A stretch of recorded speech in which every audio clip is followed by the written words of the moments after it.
Assalamualaikum. Jadi dekat sini, jom kita sama-sama belajar Canva Hacks for Teachers. Okay, jadi first kali of course kita kena pergi Canva. Okay, bila kita pergi contohlah, okay, nak masuk D5, okay, kita boleh sama ada terus masuk ke dalam D5. Okay, macam biasalah, sign in.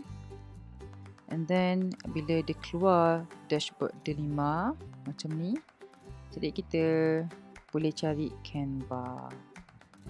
Okay, kita tengok dekat mana ada Canva. Try scroll, cari lagi. Ini kita kena explore lah. Okay, sampai dapat jumpa Canva. Okay, dekat sini. And then kita boleh klik pada Canva. So dia akan keluarlah kita punya Canva. Jadi for the first timer yang baru nak buka Canva dekat D5, so dia akan minta kita masuk Canva ni dan kita kena sign in. Okay, barulah kita boleh masuk sign in guna kita punya email MOE. Okay, jadi contoh ini antara contoh projek yang saya pernah buat lah. Jadi macam mana kita nak buat? Nak menggunakan Canva ini semaksimum mungkin. Okay, pertamanya kita kena tahulah apa yang kita nak buat. Okay, apa yang kita nak buat dalam kelas ke PDPC. Okay, contohnya kalau lah cikgu-cikgu nak buat slide PPT atau PowerPoint dalam bentuk presentation kan. So kita pergi terus pada presentation. Kita klik saja. Okay, dan dia akan keluar satu web page baru. Okay, satu tab baru kat sini kan. So bila kosong macam ni, simple je kan. The first step kita pergi dekat tepi ni. Kan? Dekat sini ialah Canva punya tools untuk editing. Okay, ada banyak. Okay, contoh kita tengok pada design. Okay, dia ada banyak design yang Canva sediakan.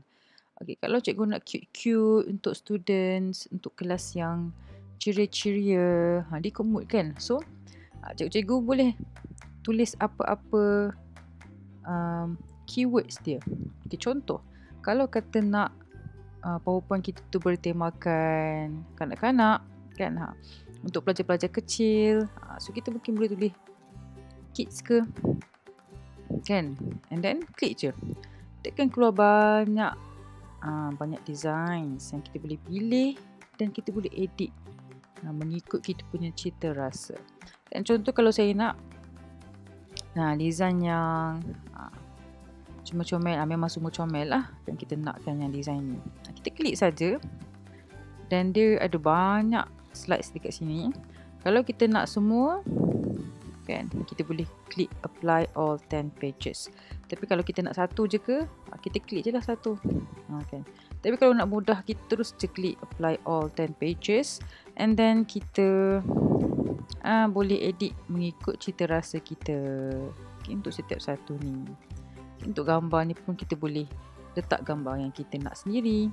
Okay, jadi ini ialah langkah pertama kan. Kita boleh pilih apa-apa design mengikut cita rasa kita, dan kita boleh edit dia punya isi-isi ni dengan isi kandungan ataupun perkara-perkara yang kita nak tunjukkan kepada pelajar.